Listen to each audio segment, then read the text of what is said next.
Happy Hanukkah to all.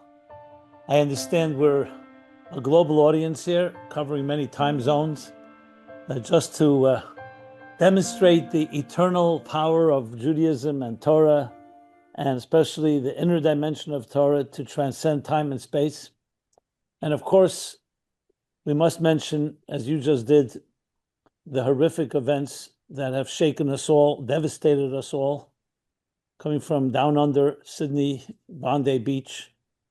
15 of our brothers and sisters, innocent souls, senseless in a terrible way. The first night of Hanukkah, a night that's supposed to be celebrating light over darkness, and suddenly darkness prevailed, at least for those few moments, taking many souls away from us, shattering families, and may they all have a refuah shlema, those that have been injured, may they all find the strength.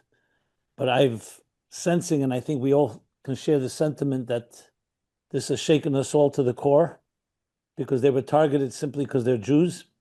And the more the news comes out, I just heard how Rabbi Eli Schlanger, unfortunately a Kodesh, a martyr, a holy martyr, he actually approached the gunmen to ask them to stop because there were children there, and they shot him right there, point blank. I don't know if you saw those details, but anyway, it's horrific.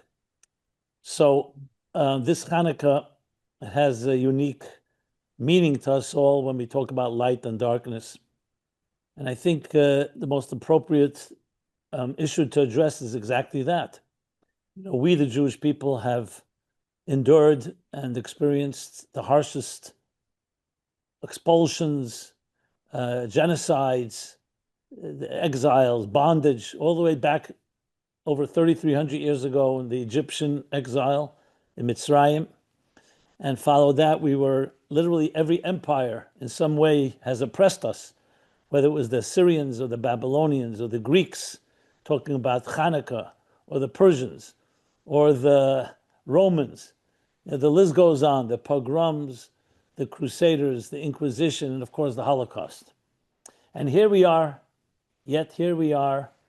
standing thousands of years later, and we have outlived all those oppressors. There are no Romans left, and there are no Egyptians left. I mean, meaning to say their grandchildren, and there are none of them. And here we are. So what is the secret to our resilience? And I don't mean this just in a scientific way. I mean it also in a very personal way, because we all face our challenges. We all have different setbacks at times. We all have, unfortunately, we face losses, death. God should protect us all. But negative things do happen to us. So both individually on the microcosm and as well as the macrocosm, it's, I think, a good time, Hanukkah, and with the events that just happened in Sydney, to really dig a little deeper, to understand for ourselves what strengths and what powers we can access, and what is the secret to Jewish survival, more than survival, the ability to thrive. And to use the expression from the verse in Exodus, right? The story of the Egyptian exile, which was horrible, 210 years of hard labor, bondage, slavery, total oppression, genocide. And yet the Torah tells us, Kashayano Esai, as the Jews were oppressed and afflicted, Ken Yirba v'chen Yifritz. In direct proportion to that, they flourished, they thrived, they blossomed. How do you explain that? Usually, oppression should shrink us, should cause us to weaken, to be demoralized, to be overwhelmed. And here was the exact opposite. The oppression actually fed the growth of the Jewish people and turned them into a hard, strong nation that stands till this very day. So let's talk about that. And I think, being that Hashgacha Pratis has it that we're reading in the chapter in the Torah, or in the book of Genesis, and we're reading the story, yet another difficult story, the conflict between Joseph and his brothers. So last week we read about how the brothers, in their jealousy, almost killed their brother Joseph. Instead of killing him, they sold him into slavery. And he ends up ultimately in Egypt, in prison. 22 years. For 22 years. And this chapter continues the story that Joseph, after being in prison for quite a while, he's finally come out of prison. He interprets the dreams of Pharaoh, and suddenly he turns into becoming the Mishnah Lamelech, the second in command, a viceroy of Egypt. Only one greater than him is Pharaoh himself. So Joseph, after all that suffering, now becomes a leader. And the story will continue into next week's chapter, where finally there is the confrontation between Joseph and his brothers and their reconciliation. So let's just analyze the story for a moment. Here's a young man, 17 years old, a teenager. Joseph is thrown into prison. He's sold into slavery by his own brothers. You know, in context of today, what kind of therapy would a person like that need? Call it trauma. Ultimate trauma. All his brothers gang up on him. They tell their father that he's dead, he was killed. And for 22 years, Joseph is ripped away from his father, from his family, living in a completely foreign land. So if you analyze Joseph, if you presented this to let's call it a conference of psychologists and psychiatrists and therapists and social workers today, what would they say about this Joseph? They'd probably turn him into a specimen of someone that is completely traumatized, dysfunctional, unable to have relationships, all the consequences and symptoms that come from such a horrible experience. And yet we find something fascinating.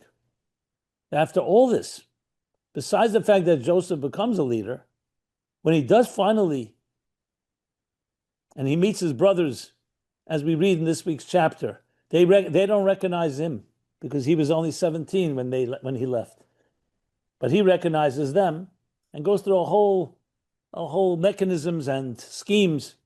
But ultimately, what happens when they finally find out, when Joseph reveals himself to them? So you would think Joseph had the power, they were at his mercy.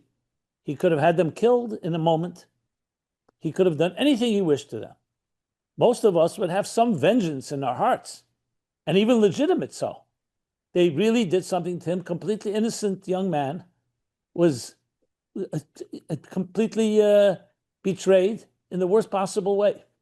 And yet we find something fascinating. When his brothers finally find out, and the verses in next week's chapter are so dramatic, Joseph finally tells them he can't control himself because he sees how Judah, his brother, is protecting his other brother Benjamin. So Joseph says to them, I am your brother Joseph. It says, Lo yachal Yosef lihisapik. Joseph could not control himself anymore. And he says, I am your brother Joseph. Now you can imagine what they felt like.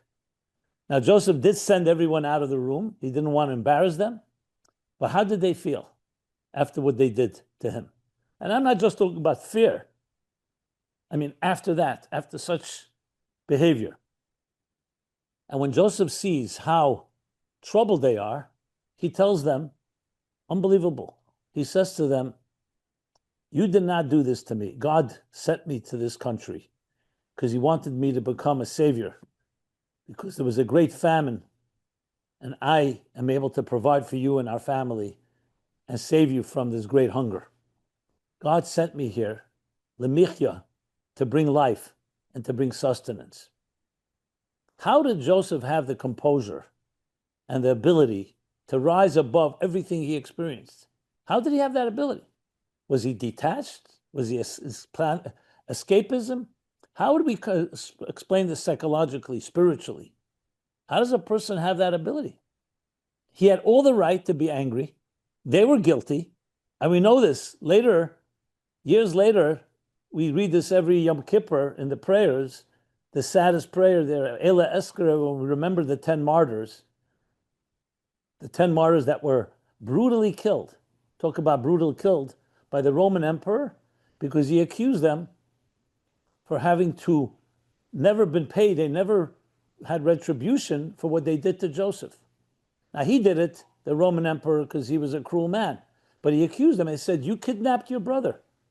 These 10 sages were all, of course, descendants from the 10 tribes that had did these crimes to Joseph, and they've never paid, they were never punished.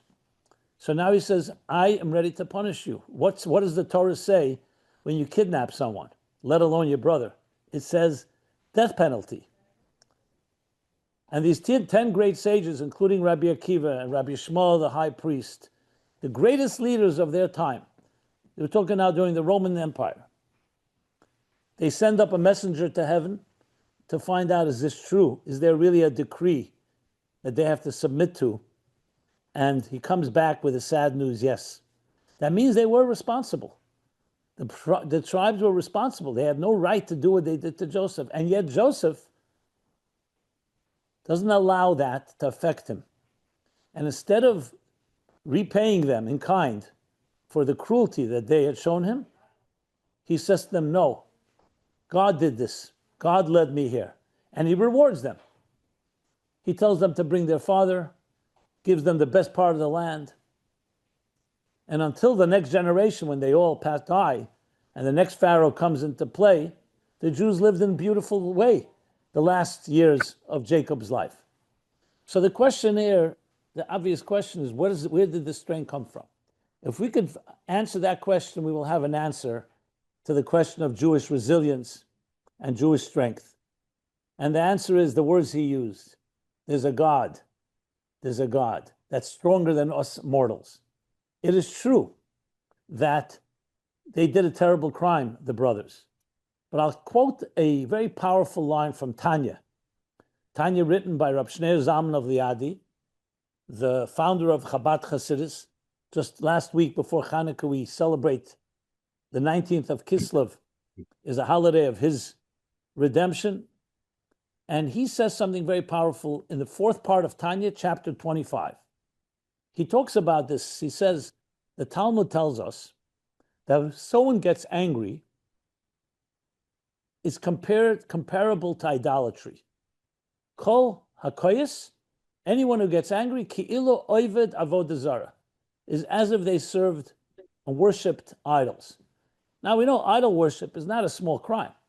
It's a crime that you're supposed to die for. The 3 crimes that you die for before you transgress, one of them is idol worship, basically betraying God by replacing God with an idol. How could you compare anger? Anger is a terrible thing, rage. But how could you compare it to idol worship? And the Baal HaTanya, Rabbi Shneir Zalman, answers the following. He says, because why are you angry when something happens to you? Let us say someone hurt you. Legitimate. We're not talking about imagined. Someone actually did something, insulted you, or in other way humiliated you or hurt you. Why are you not entitled to get angry? And he answers, because why are you getting angry? Because you feel you don't deserve it. You feel that it's not right that that person do this, and you even want vengeance often. So he says, it means you don't respect that God has a mysterious plan. And he uses these words. I'll say them in Hebrew and I'll translate. He says that ala nizik kfar nigzim min hashamayim. It's already been decreed in heaven that something like this has to happen to you. The person who perpetrated, he says, will be punished al roya b'chirose, for making an evil choice. Said he hurt you. He's not absolved. It's not like he's off the hook, because he had no right to touch you, and God could have found another messenger. So he will be punished. But you have to realize that one way or another, something like this had to happen to you. In other words, you are worshiping yourself, which is a form of idol worship. You're worshiping your ego, your comfort zone, that you were hurt. Now, of course, you're entitled to feel bad about it, but to get angry means that you see that you figured out the script and you're not submitting yourself to God's script. What Joseph understood was exactly that. And in psychological terms, it is such a tremendous lesson in life. I can tell you my own experience. I've used this very many times. I'll share with you in a moment a very powerful event. But basically, Joseph was saying, I am not your victim. No matter what you did and how bad it was, that's between you and God. But I am not going to be defined. My identity and my destiny will not be defined by what you did to me. I am not going to be the victim of those 22 years. Yes, you did a terrible thing. But I discovered that I could rise above it and transcend and realize that, yes, God sent me here for a deeper purpose. I suffered greatly. He did not in any way minimize his suffering. It wasn't like he ignored it, but he did not point fingers because he did not want to become their victim. He did not want to be defined by them. That's what the key thing is, because he knew he has a soul. He knew God gave him the soul. He knew he had the strength to deal with any challenge. And despite the fact that they did something wrong, he's not going to be defined. That's not his life. That's your problem, not my problem, essentially. So it was actually a way of liberating himself and freeing himself. So the story I want to share, I actually share two stories. I was once invited to speak for what they call, I think it's called the American American Psychiatric Association. It's essentially psychiatrists in America. Between us, not all of them are so great, but they have an association. They asked me to speak. I knew a few of them. They wanted me to present a Jewish mystical, psychological perspective on psychology, on trauma, on resilience. So I said to them the following. I told them this story with Joseph. And I said to them that, in science, you always want to study a specimen that's successful. So since so much of therapy and so much of healing and recovery is about resilience, it's how do you deal with trauma? How do you deal with pain? How do you deal with abuse, with abandonment, with all the different things that affect human beings, especially in their younger, impressionable years? You want to help people build strength. How do you build self-confidence when you have a low self-esteem? How do you build trust when you were hurt and you don't want to be vulnerable again? There's so many fundamental questions that are all around the same basic point is, that we've been hurt in life and we don't want to get hurt again. So we protect ourselves. We put up all kinds of defense mechanisms, sometimes armor, and sometimes we can't even distinguish between our defense mechanisms and who we are. So in relationships, this plays itself out very much so, because if you've been hurt, you don't want to be hurt again. That's why we don't trust so easily. That's why we test people. And very often in relationships, we don't allow ourselves to become emotionally open because we don't want to be hurt. It's a common experience. They say the porcupine has the sharpest needles because it has the softest underbelly.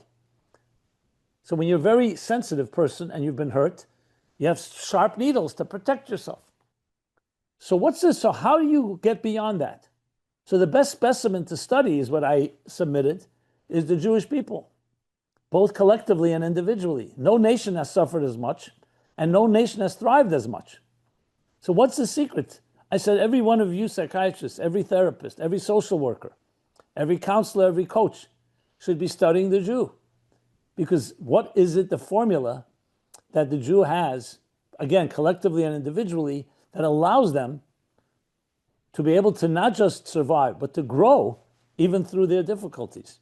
And I said, study Joseph. Joseph understood that no matter what happens to you in life, you don't control the circumstances, but you control how you navigate.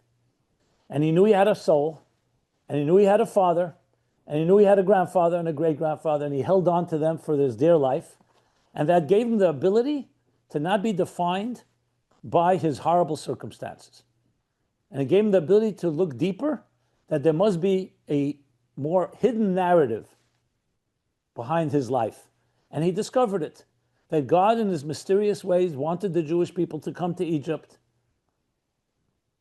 And he sent Joseph first, and Joseph did save them, saved Jacob and his family from the great famine.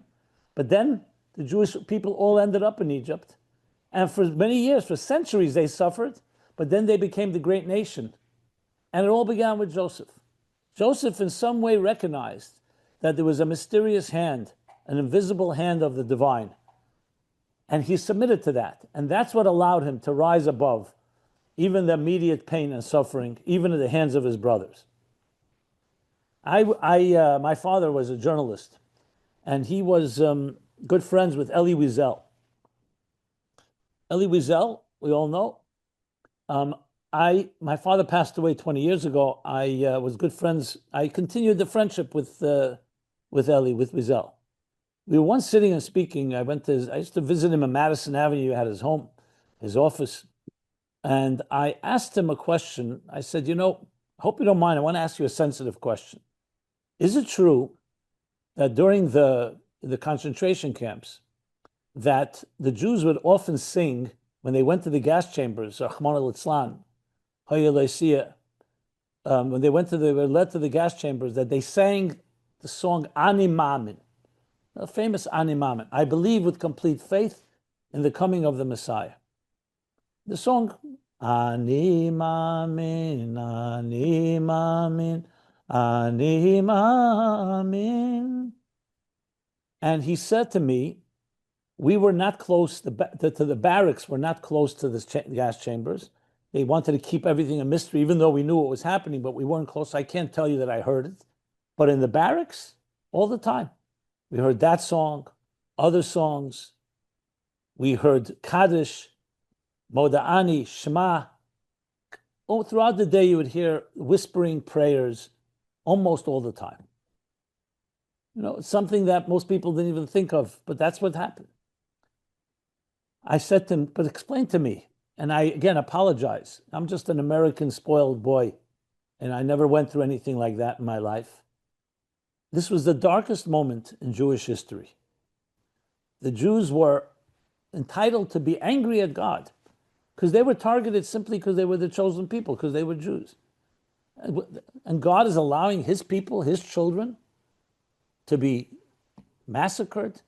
1.5 million innocent Jewish children. The big question, the question we have now about Sydney, the same idea. So they had all the right to be furious. And here instead they're singing God's praises.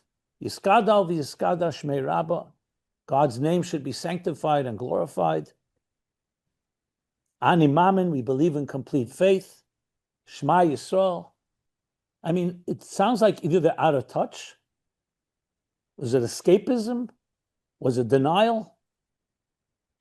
And I remember his response. And I heard this echoed by other Holocaust survivors. His response was, he said, no, it was not insanity. It wasn't denial. It was actually the ultimate defiance.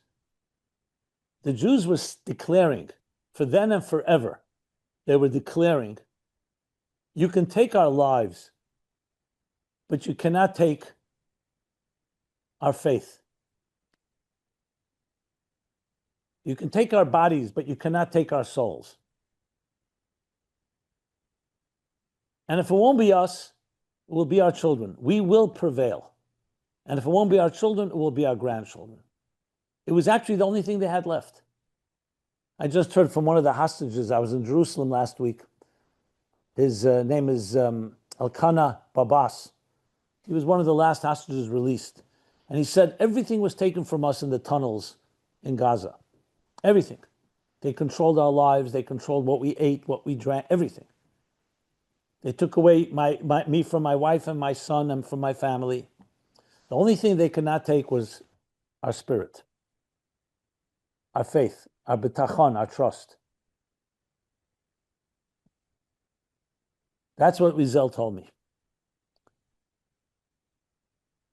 You go now to Germany, today, Hanukkah. Go to the Brandenburg Gate.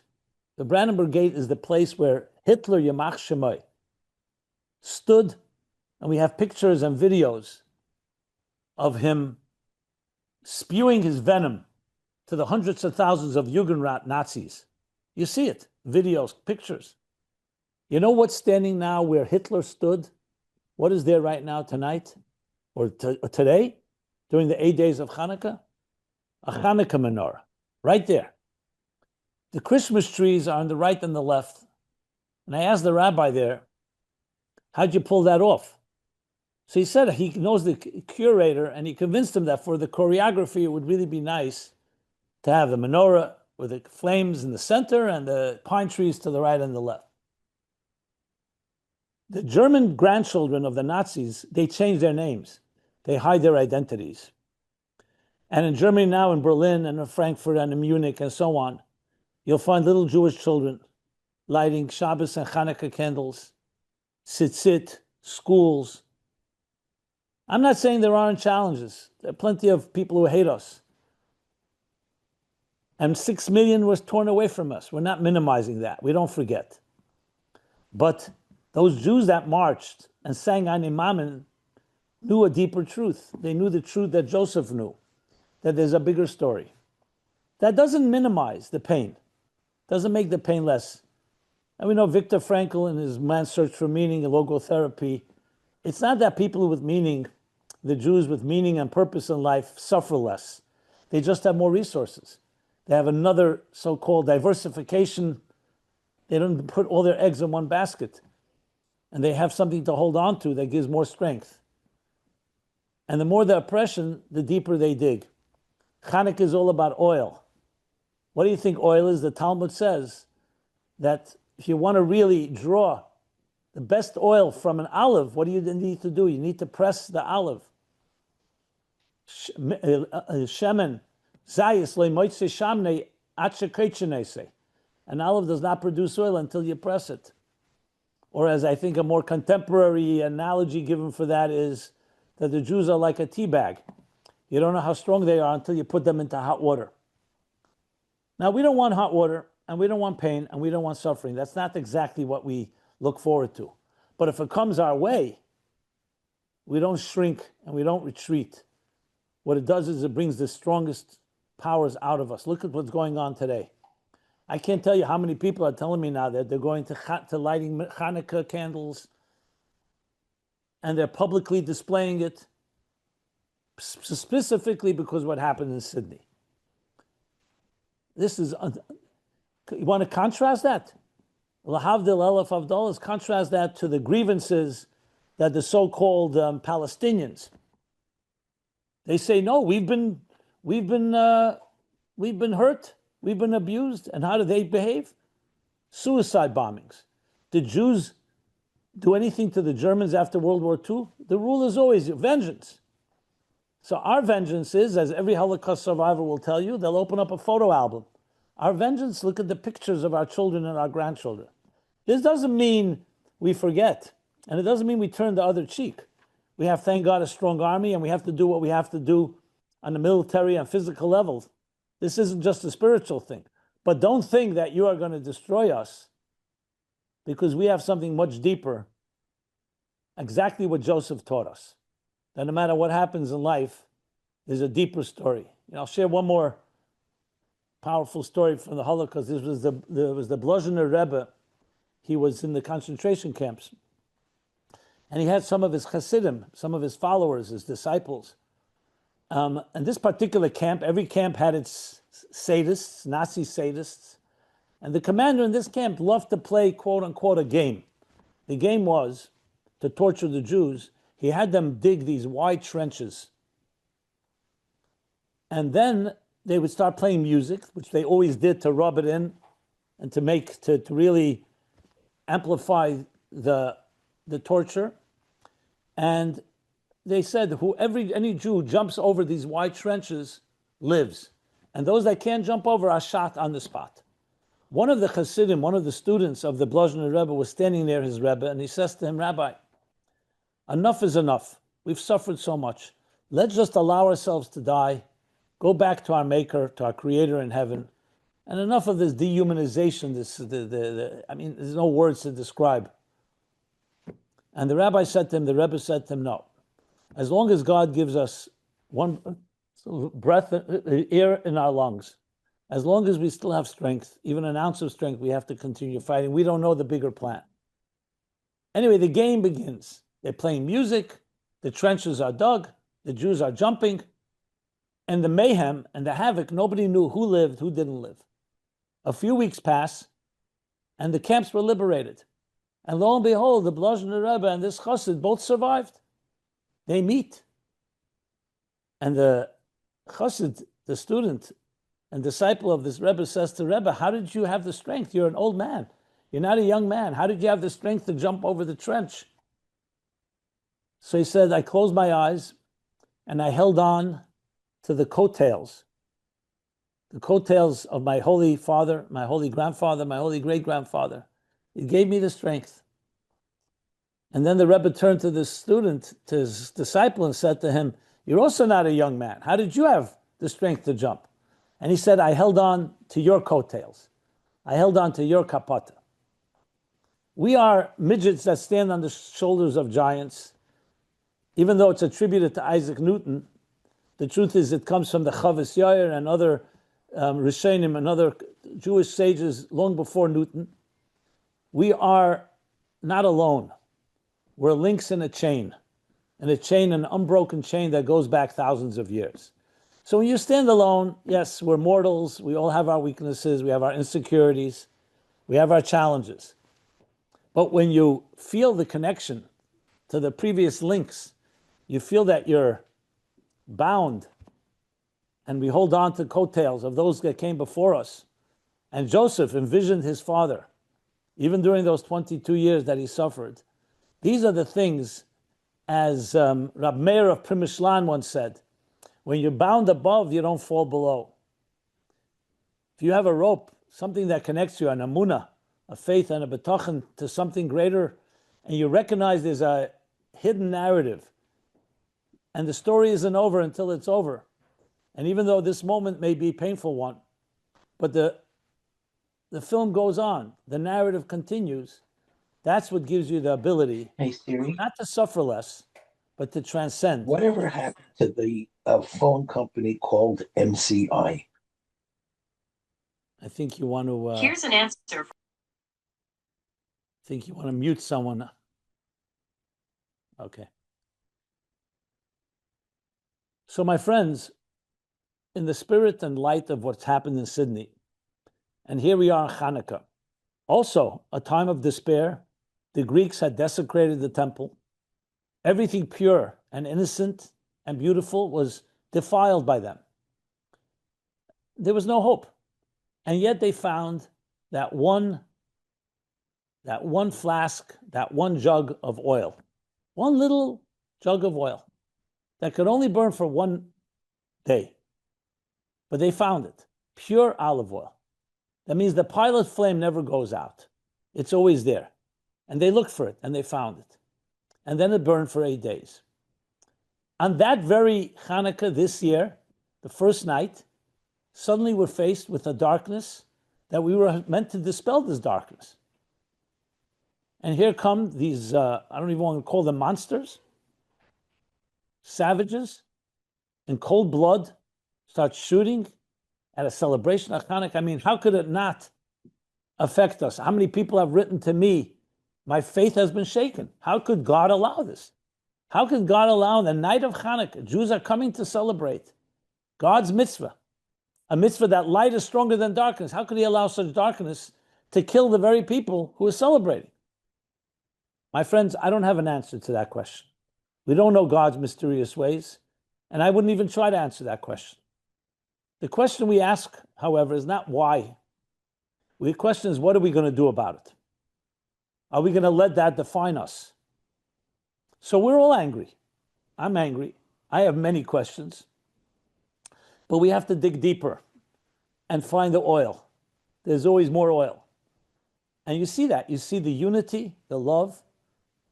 No, we want to hold on to it. Unfortunately, in time of crisis, we all wake up. The hope is to be able to hold on to that passion when the crisis subsides. And we should never need crisis, frankly. But the point is that we don't know why, but we answer with the defiance of lighting another Hanukkah candle the next night 2, and the next night 3. And now we're going into the 4th and the 5th. And finally there'll be the 8th. I hear in Sydney they're planning a major event, same place, in Bondi Beach, exactly where this massacre took place, to show that we will not retreat.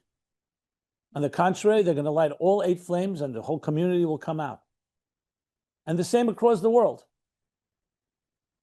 It's all that message that Joseph teaches us, that Hanukkah teaches us. And that is the secret. Can we bottle this? Can you bottle and replicate it? It's an interesting question. That's what some of the psychiatrists asked me after I gave my talk about this. They said, well, okay, we see it. Can it be replicated. But that's another question. The issue here is we live with that. And when you say Am Yisrael Chai, that's really what we're saying. That the Jewish people lives on forever, not because we are eternal, but because we're connected to eternity. And therefore we channel eternity through ourselves. When we allow ourselves to not be caught up in the minutia of the moment, instant gratification. So when you become what Hasidic thought would call bittul, when you suspend yourself, your ego, your self-interest, you become a channel. You become a walking menorah, a walking flame. Then you become a channel for eternity. And I'll conclude with the words of the Ramban, Nachmanides, in the chapter Bahaloischa Es Haneris. This is the third chapter in the book of Numbers. So it talks about the lighting of the flames. The Kohen Gadol, the high priest, says that you shall raise the flames. Interesting word, raise the flames. Not just kindle or ignite them. Raise the flames. And Rashi, the commentaries explain, because it's not just enough to light a flame, but you have to make sure that it stands on its own feet. Make sure the flame is burning on its own.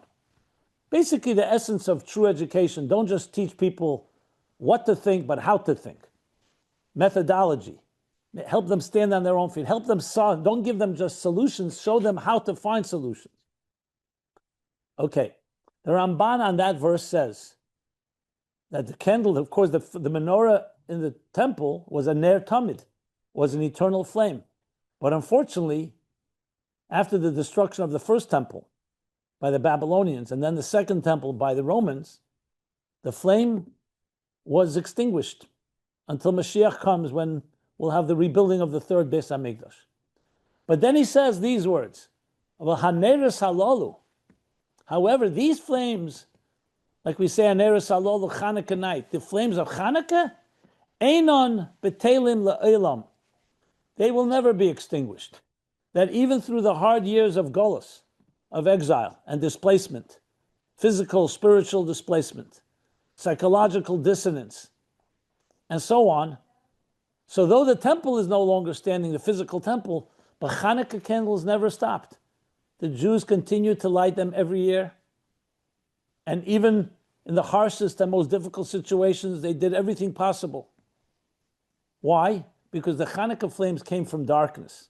They came after desecration. They came after the Greeks defiled the temple. And a light that comes from darkness is a light that cannot be extinguished. Because as long as it's bright, it's bright.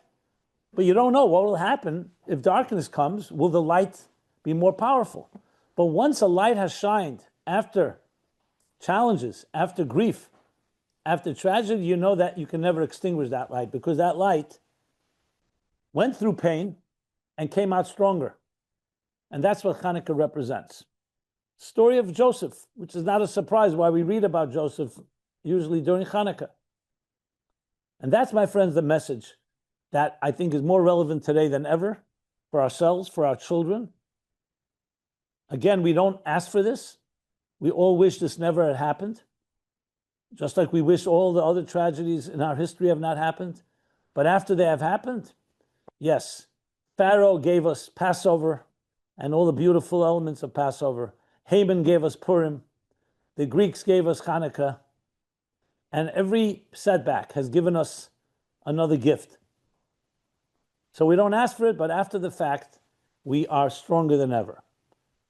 And to me, I feel prouder than ever to be Jewish, especially in the last few years.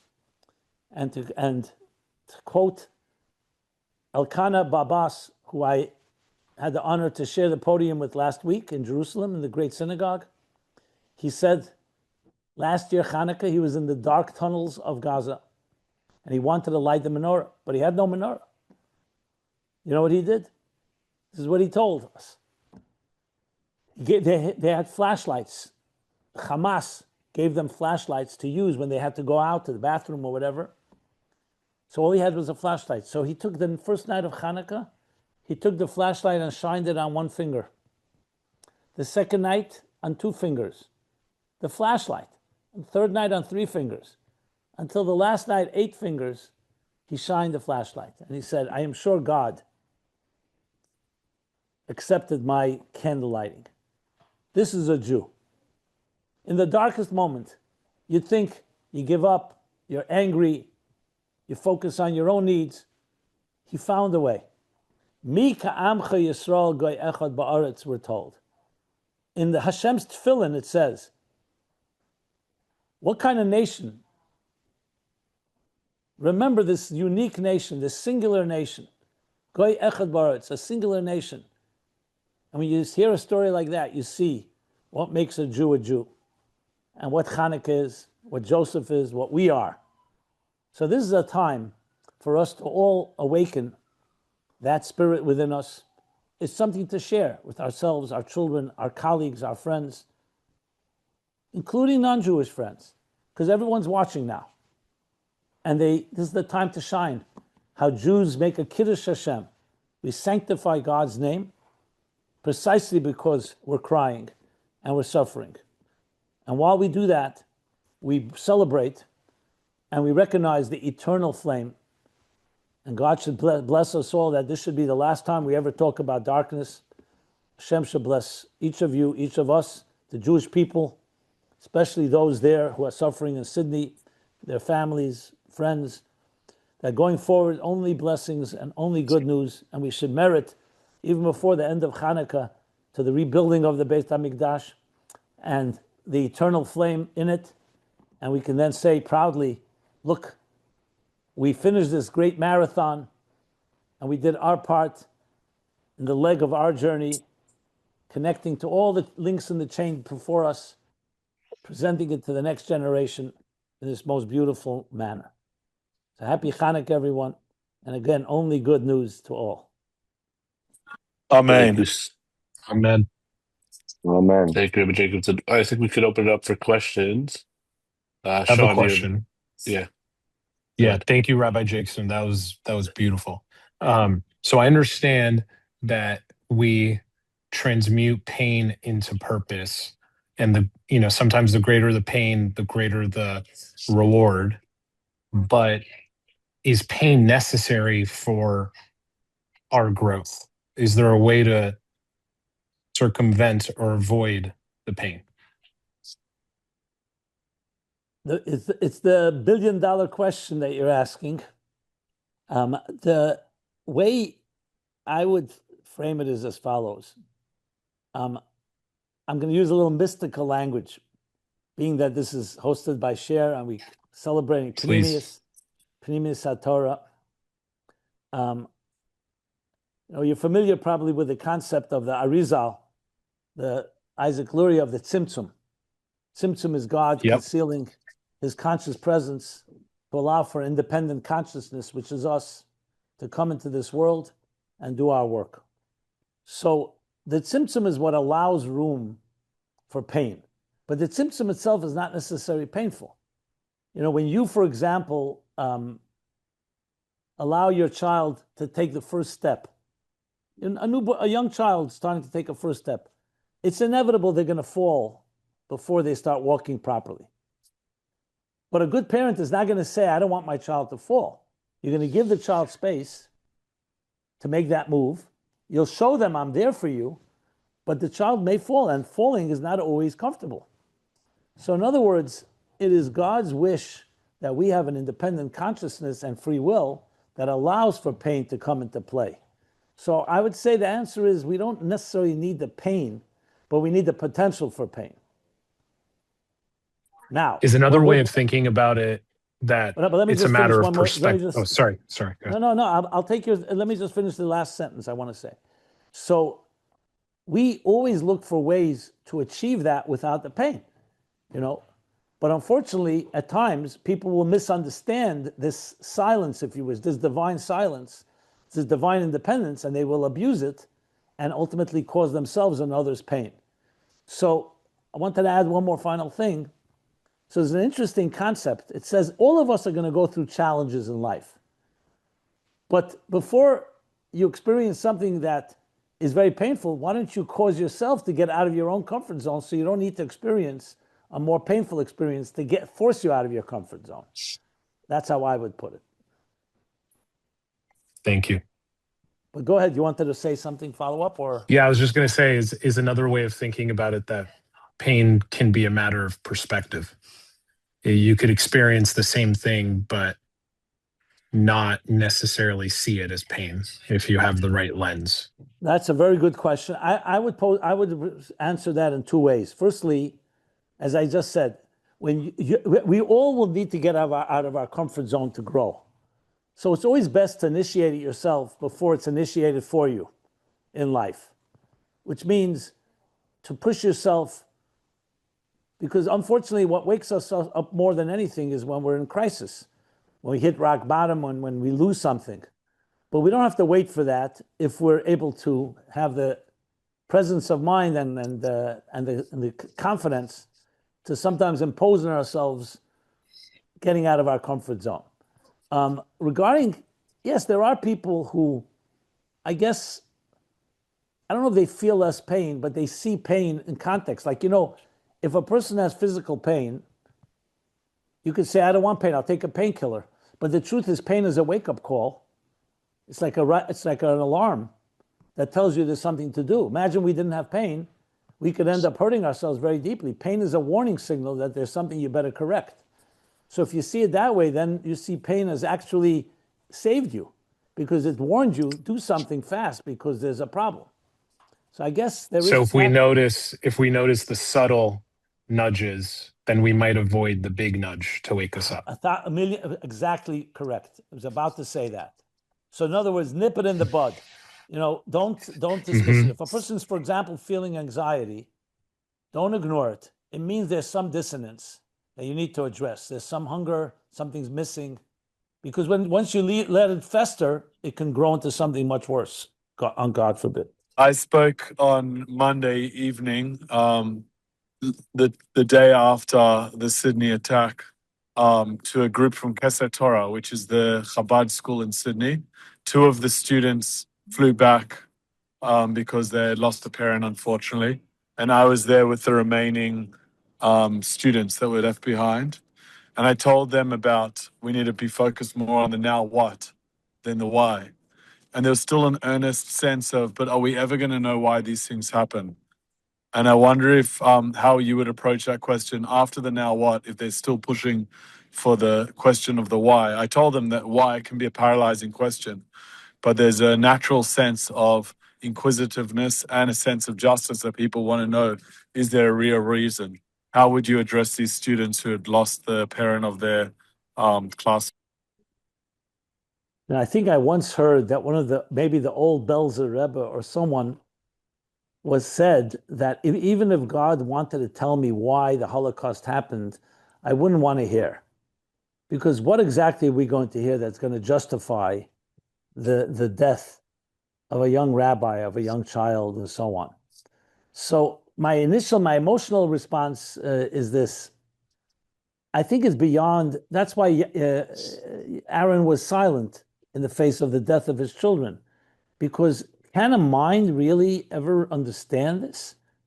At the same time, we are told, Oitcha Hashem ke'anafta bi, that we will thank God for the affliction and for the oppression that we experience. So I think emotionally, my feeling is we may not have answers, but that doesn't mean we don't get strength and we don't know what to do going forward. And my mind tells me, yes, maybe there is some deeper answer, but how are you going to deal with even the momentary pain? How could you tell a mother, I have an explanation for you why your child had to be taken? I find that very difficult to say.